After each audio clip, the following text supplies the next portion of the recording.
Only China and the United States have big tech. Europe, Britain, nothing, zero. We are irrelevant. I know it's very harsh to say that, but Britain and the European Union better understand that these Brexit discussions and all that stuff that has been occupying us now for the last 7 years has rendered us irrelevant without cloud capital.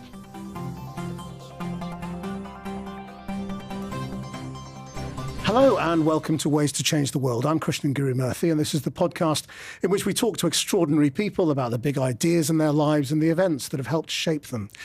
My guest this week is the Greek economist Yanis Varoufakis. He was, briefly, in 2015, the Greek finance minister during the height of the debt crisis. He has been involved in electoral politics in his own country. He has campaigned around Brexit and been very involved with the Labour Party in this country. But he recently lost his parliamentary seat himself. He is the author of many books, and his latest is called Tecnofeudalism: What Killed Capitalism? Thank you very much indeed for joining us. Thank you for having me. Let's go through this very simply. I mean, first of all, feudalism. By feudalism, I imagine medieval peasants who are effectively forced to live on the land of their lords and masters. They give him a slice of their produce or their income, yes. And they are basically bound to him and have no freedom. Is that what you mean by feudalism? That's what we mean by feudalism, but not by technofeudalism. So what is technofeudalism? I'm glad you started with feudalism, because the great transformation which has created the modern world was the one from feudalism to capitalism. As you correctly put it, feudalism was a socio-economic system predicated upon land and land ownership. So the aristocracy owned the land, it got a lot of economic, social, political power. It was all one thing back then. There was no distinction. If you had political power, you had economic power, unlike under capitalism. And the wealth was transferred to the ruling class, to the aristocracy, through, as you put it, rent, taking a slice of the produce, of the harvest of the peasants who didn't labor for a wage. There was no labor market. You couldn't quit. You didn't receive a wage. You just kept that which the landlord or the sheriff operating on the landlord's behalf would leave behind after the harvest was in. Then you had a fantastic transformation, the great transformation, as Karl Polanyi put it, from feudalism to capitalism. Power shifted from those who owned land to those who owned the machines, the steam engines, the factories, the steamships, the telegraphs, the later on electrical power generating systems. And wealth came from accumulation not of rents, but of profits. So you had commodification of land. Suddenly land became a commodity when the enclosures chucked out of the land the peasants and replaced them with sheep, if you remember. Of course you remember. And this is the beginning of the modern world, of modernity as we know it.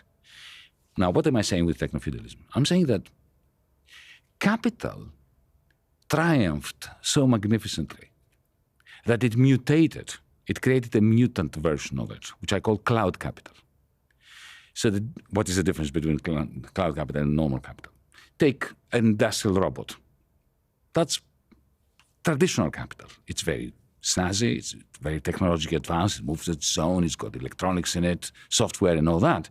But it does more or less the same job that the steam engine did. It automates production in the factory.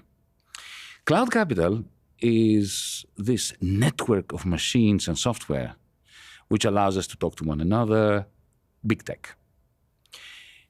My hypothesis is that this new version of capital, cloud capital, is a very different beast from industrial robots and steam engines. And anyone who owns it owns effectively a new form of digital land. Think of Amazon.com. It's like a cloud thief. It's a thief that lives in the cloud, effectively on a bed of cloud capital, which allows the new lord, Jeff Bezos, or whoever owns that particular piece of digital land, to charge rents. Because Jeff Bezos doesn't produce anything that you buy on Amazon, same with the owners of Alibaba and so on.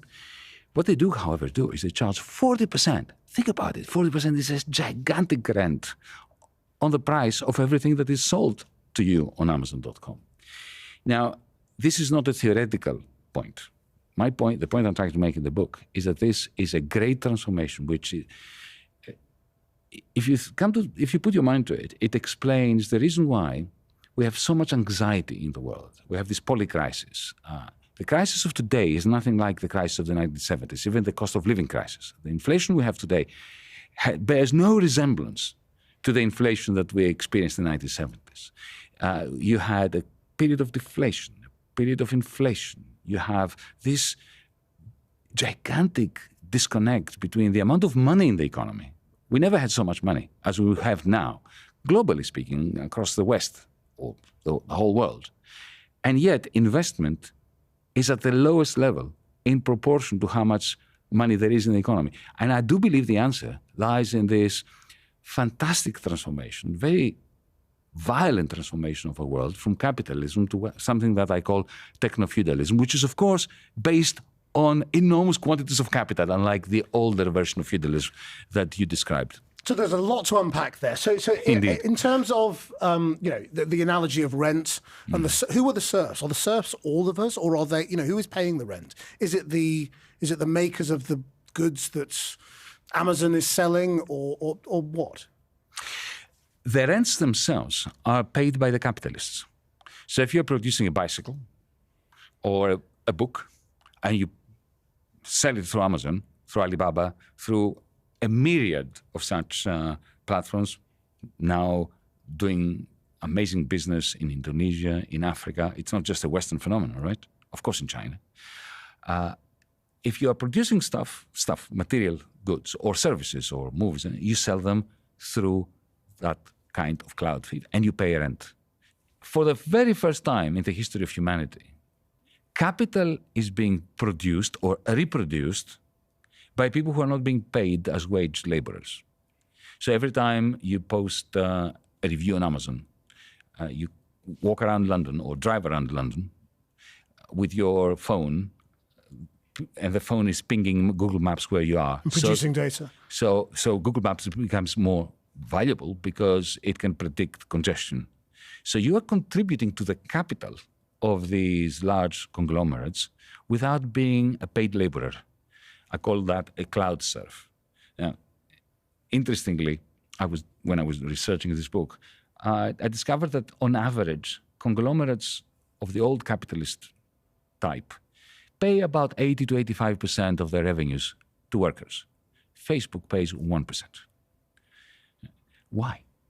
Because Facebook, the capital of Facebook, is produced for free by everybody who creates their own pages, posts messages, and sends reviews to one another, and so on. But this is all free labor. Yeah, but they would say this is not labor. This is not people working for us. It is This work. is people getting a product by choice. No one's forcing them to do it. They are choosing to use the platform that Facebook is, or whichever platform you might be talking about, and they are getting a convenience out of it. They're getting a service from that. But that's irrelevant. It is true that people do it voluntarily. I do it. I couldn't live without my phone, without my TikTok, without my. I'm an addict as well. Right? So are they serfs? I volunteer. But voluntary serfdom is the worst kind of serfdom. But anyway, this is not an ethical point I'm making. It doesn't matter whether you're forced or you're not forced. The fact is that you're doing a lot of work. All these kids with uploading TikTok videos, they love it. If you took it away from them, they would hate you, especially if you're a parent, as I am, and I'm sure you are. But nevertheless, the fact remains, they put a lot of work. They don't think of it as work. But it is work. And it is work that is replenishing the capital stock of TikTok. Now, that from a macro perspective is crucial because you have capital being reproduced without wage labor. Now, why is it important? Because wage labor means that there are wages that are being paid, and those wages contribute to the demand for things in the marketplace. When you have all this labor producing capital, but it is not remunerated, that shrinks aggregate demand macroeconomically. And what does that mean? It means that central banks cannot get away without printing more money to replenish the demand. But then, especially when you have an inflationary cost of living crisis as we do now, there is a clash of objectives. On the one hand, to arrest rising prices, but on the other hand, if you don't print the money, because you have so much work that is not remunerated, then aggregate demand is shrinking. This is why central bankers are in a state of apoplexy. They do not know what to do. They are damned if they do, raise interest rates, and they're damned if they don't. So this is not a theoretical book, from my perspective. It's an attempt to understand the world we live in, including at the micro level, at the level of our kids. My concern is also a concern that the liberals should have about the concept of the liberal individual, because if you think about it, once upon a time, there was a strict demarcation between work and play and leisure. And that's gone. And that is gone. And it is gone because if you're producing capital, even in your sleep, more or less, if you are in a society where, I've been a professor for many years before I got into politics, I noticed that young people now are constantly angst-ridden about their social media. Why? Because they know that when they apply for a job, the interviewing panel will look at their social media. So they are constantly trying to create the self which they think is going to sell in the labor market. Now, this is all happening subconsciously and voluntarily, but it means that there is no autonomy of the liberal individual anymore. It also means that we can have no social democracy. The social democratic parties are bunk. So you think in reality it is not really possible to opt out of all of this and just say, I'm not doing it? It's possible, but you have to become a neo-Luddite. You've got to switch off the phone, get an old Nokia that cannot connect to the internet. I know people who do that. But it's not an escape route for society. It may be an escape route for the individual, but it can't be an escape route for humanity. So why is this something that replaces capitalism rather than is just part of it? It depends on how you define capitalism. My definition of capitalism is a system that has two pillars. One is markets. Unlike feudalism, when we shifted from feudalism to capitalism, markets did all the work in terms of coordinating human activities. Everything is either sold through a market or purchased at a marketplace. So markets, one pillar of capitalism. The second is profits. What lubricates capitalism, what makes capitalism grow and continue and all that is profit making. If I'm right with my hypothesis in tecnofeudalism, both are now gone. They're sideshows. Of course there is profit. The profit motive is everywhere. Of course there are markets everywhere. But they are optional now. Jeff Bezos does not make his money out of profits. He collects rents. Isn't that the same thing? No. It's exactly the opposite. The reason why capitalism was such a major advancement or such a revolutionary change from feudalism was because of the shift from rents that were collected for no productive effort and for no entrepreneurial activity of the aristocrats to profits. Jeff Bezos is, of course, a brilliant entrepreneur in creating this digital landscape over which he has monopoly property rights, which he uses to collect the rents. So that is macroeconomically very significant because of the depressing effect on aggregate demand, which is then replaced by central bank money. And it's also hugely significant from the perspective of your question. Because if markets have been replaced by these digital fiefs, digital fiefdoms, and profits have been replaced by rents, then that's not capitalism anymore. And now, of course, you could say, oh, come on, Yanis, let's call it, platform capitalism or rentier capitalism. Would that be wrong? No, it would not be wrong. In the same way, however, that it wouldn't be wrong for Adam Smith not to refer to the new capitalist system as capitalist, but to refer to it as an industrial, profit-driven feudalism. By dropping the word feudalism in the early 19th century, intellectuals, especially in Britain at the time, helped us understand that this was a big thing. It was a great transformation. And that's what I'm trying to do. I'm trying to alert people to the fact that we have a very different world now, where the laws of society that prevailed before 2010, 2015, 2020 no longer prevail. And this is why central banks, That's why governments, that's why world leaders, that's why, globalization is now in tatters. So, I mean, it's easy to understand the analogy when you look at Amazon or one of those sort of platforms. It's a bit harder, I suppose, when you start looking at X or Facebook to understand, quite the same analogy, or even, car companies. Because, ultimately, isn't a car company like Tesla or any other electric car company, a data-driven kind of car company, just a product that we buy and use? It's got a data element to its value. Uh-huh. But isn't it actually just kind of the same old thing? No. What's the difference between Tesla and Volkswagen? Volkswagen are now the mighty German company. They are shifting towards electric cars. So one might have thought that, okay, so Volkswagen has copied Tesla, it's another Tesla. It ain't. Why? Because there's no cloud capital in Germany. Volkswagen has no access to cloud capital. Why do you think Elon Musk bought Twitter and turned it into X? Teslas, increasingly, like all electric cars, BYDs from China and so on, the value added, the surpluses, the profits, the money that comes out of producing these things is increasingly going to shift from fine engineering, because electric cars don't have that much engineering involved in them, right? To the cloud, to cloud capital. Volkswagen doesn't have access to that. That is why the German business model is collapsing. That is why the Germans themselves, the German industrialists themselves, are in a state of panic, because they know that even if they just copy Tesla completely and create a Tesla, they do not. Germany has failed. Only China and the United States have big tech. Europe, Britain, nothing, zero. We are irrelevant.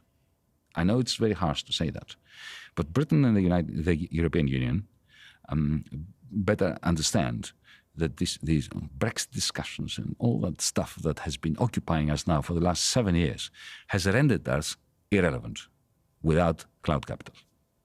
So what is the sort of the democratic response, or what is the right response to this? Let me tell you what I don't think the solution is. Social democracy cannot do it.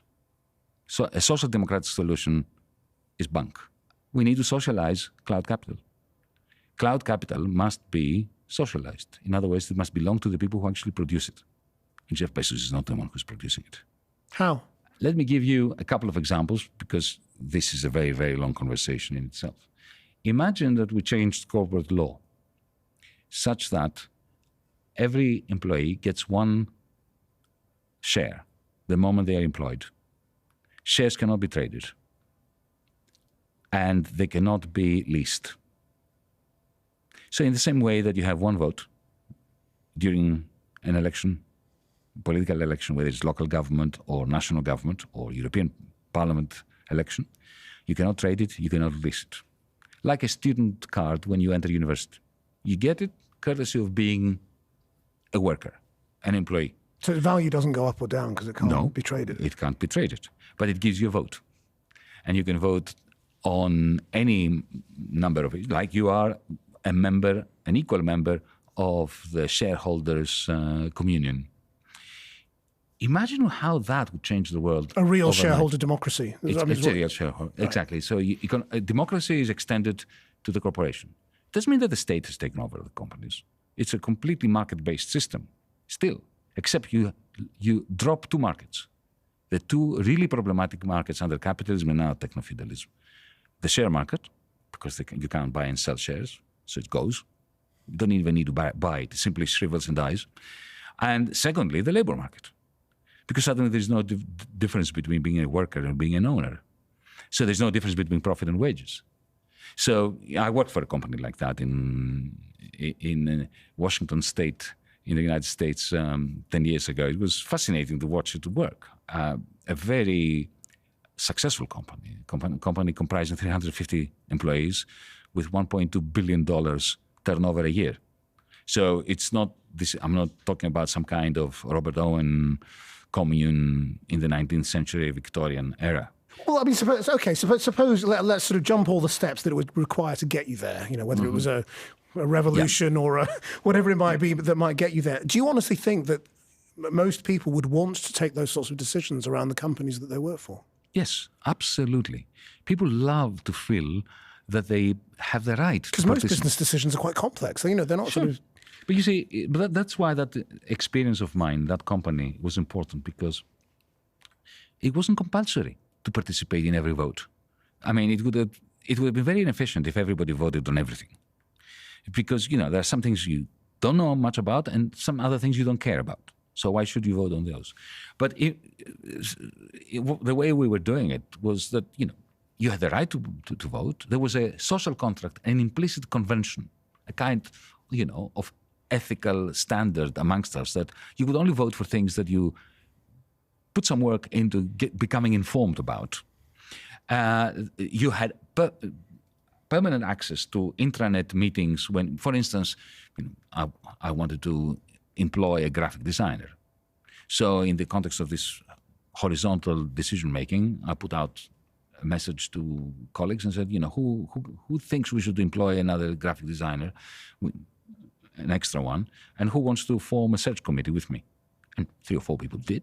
And then we interviewed people, and it was video streamed, live streamed, for anybody who cared to find out how these candidates were doing. And the idea was that at the end of the day, when those interviews were finished, those who actually, you know, participated in the process, even simply by watching the interviews, would vote, and the rest would abstain if they hadn't had the opportunity to form an opinion. It actually worked really very nicely, and that way, you know, people feel motivated to participate where they think they can help, and it is a far better management system than the top-down thing. I mean, let's talk about your own experience of politics and elected politics. I mean, we should really start at 2015 briefly. I mean, you know, in terms of sort of, you suddenly have this huge amount of power in a sort of a crisis government, seemingly. No, I was the most powerless politician in the history of Europe. Because remember, I was the finance minister of the most bankrupt state in the world. So that the only power you have is the power to veto loans that are being thrown your way. Why were they thrown our way, given that we were bankrupt? To cover up our bankruptcy. Because the European Union did not want to admit to the fact that a member state of the Eurozone could go bankrupt. And because they didn't want the bankers to lose property rights over the banks, which went bankrupt on their watch. So it was like, you know, imagine you're walking down the street and there's a gang of thugs approaching you, and you only have one weapon, but it happens to be a nuclear bomb. That's all you had. That's how it felt. But when you look back at your own appointment to that position, do you think it was kind of wrong? You know, was it sort of crony democracy in a way? You know, did you get this job because you're friends with... No, exactly the opposite. The one thing I'm proud of was that this was not one of those cases. I was not a politician. I had become known because I was warning Greek governments, without wanting ever to be part of the political scene. I was warning that Greece had gone bankrupt. Please, please, please, do not make the mistake of thinking that the solution is another huge loan on conditions of austerity that will deplete further our capacity to repay our debts. So I was elected because at some point the people of Greece had enough of this extending and pretending, of one loan coming after the next, cover up our bankruptcy under conditions that were destroying the lives of 90% of the population, and, you know, sending 1 million out of 10% of the population, the young and the best educated, abroad to migrate. I mean, London is full of them, right? So that was a brief moment when democracy worked. I'm not saying this because I was the one that was elected, but because I think that it is clear that the system, the media star system, loathed me. The powers that be generally did not like my message. They don't like a finance minister saying that we're bankrupt and then embrace our bankruptcy instead of pretending that we can cover it up through loans. And I knew it was going to be a massive struggle. I thought there was a chance, a 20 to 30% probability of success if we stuck together. And by that I mean if the Prime Minister and I stuck together. The Prime Minister and I didn't stick together because our opponents, the creditors who were insisting on more predatory loans, managed to drive a wedge between us. And in the end, they won him over and he decided to surrender and take the loan, and I left. Yeah. What do you think has sort of gone wrong more recently for you in terms of sort of electoral politics? You tried to sort of start a movement. It's just largely been rejected now, hasn't it? Yes, absolutely. Why? We are the great losers. But both Tsipras, my former comrade and prime minister, and we are both the big losers. This reason is, I think, quite straightforward. When it comes to these matters, I think the simplest explanation is the best. It's Occam's razor. In 2015, we managed to convince 62% of the population, who were not left-wing, to believe in us, to rise up against every television channel, every oligarchic Rupert Murdoch-like newspaper, all the banks, the European Central Bank, the International Monetary Fund, the European Commission, the whole system. The people, 62% of the population, backed us. We raised their expectations that we would be able to deliver them from this permanent debt bondage. And we failed. We failed. Voters out there, after a while, don't care whose fault it was. At some point, they said, go away. You made us hope. That hope was betrayed. We don't care how and why. Go away. We'll go back to the sad politics of voting for the political leader or the party that will perpetuate our debt bondage, but at least it will give us something, because we don't want to think about the crisis anymore. The reason why our party, Mera 25, my party, tanked was because we kept trying to tell people what we thought was the truth. So do you think that, because we talk a lot about the need for truth in politics now, especially after the era of the populists. What do you offer people, truth or hope? Well, the question is, are you basically saying people can't handle the truth? No. People had enough. People who rose up, trusted you, gave you 62% of the vote, and saw nothing come out of us. They say, can you please go away? We know what the truth is. They don't want lies.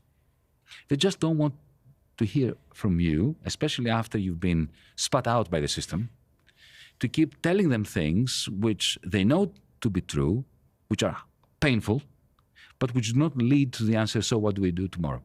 Yeah. Do you think that's why Labour doesn't talk about going back into the European Union? My view of this Labour Party is rather dim and grim. Keir Starmer has zero credibility with anyone. He ran under the banner of Jeremy Corbyn, supposedly trying to make Jeremy, who's a personal friend of mine, full disclosure here, Prime Minister. Then he ran for the leadership of the Labour Party, saying that he will retain the 2019 manifesto intact and he will fight for its implementation. Then he ditches that manifesto. He promises that he's not going to revisit Brexit. Now he talks about, effectively, the Norway solution, bringing Britain back to the single market. By the way, I campaign... Actually, he says that's not an option. He says that's not even... There's no case for it. He says, but at the same time, he says that he's going to maintain the alignment with the single market. Why would you ever do that unless you want to rejoin the single market? So he has absolutely zero credibility. But right now, I mean, Keir Starmer's way ahead in the polls. It does look like he's going to be the next Prime Minister as things stand. And that may be because of your previous answer, which is that people may just be sick of this government. They've had enough. They didn't deliver in their terms. Yeah. So you get rid of them and you try something else. So does it really matter whether you find him trustworthy or credible or whatever? He's probably going to be in power, isn't he? Of course it doesn't matter what I think. But, that analysis, does that analysis matter? No, but you see, it doesn't matter whether he becomes Prime Minister or not, because he's going... I mean, He's not going to have power anyway, is what he's you're not saying. going to have power. He doesn't have a spine either. So Sunak is spineless. Look at HS2. I mean, it is pathetic now that they're talking about stopping it at Birmingham. Next week, they will stop it at Watford, right? You might as well not do it if you're not going to do it. And so he's spineless. He's crumbling under the pressure, the budget pressure. But so is Keir Starmer.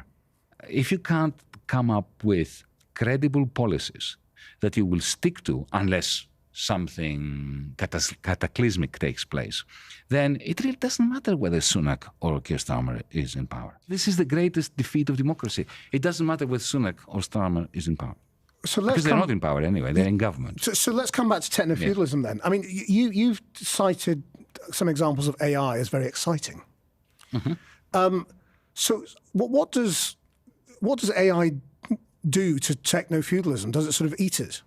Or do the sort of the feudal kings of the techno world own it? Remember, artificial intelligence was not born yesterday. The algorithms that allowed Google to search the net for you, they're species of artificial intelligence.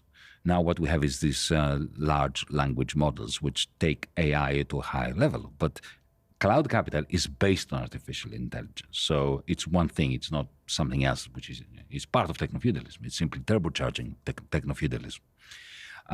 But so that this is not too abstract a conversation, so let me give you a vision of how I would like cloud capital to work.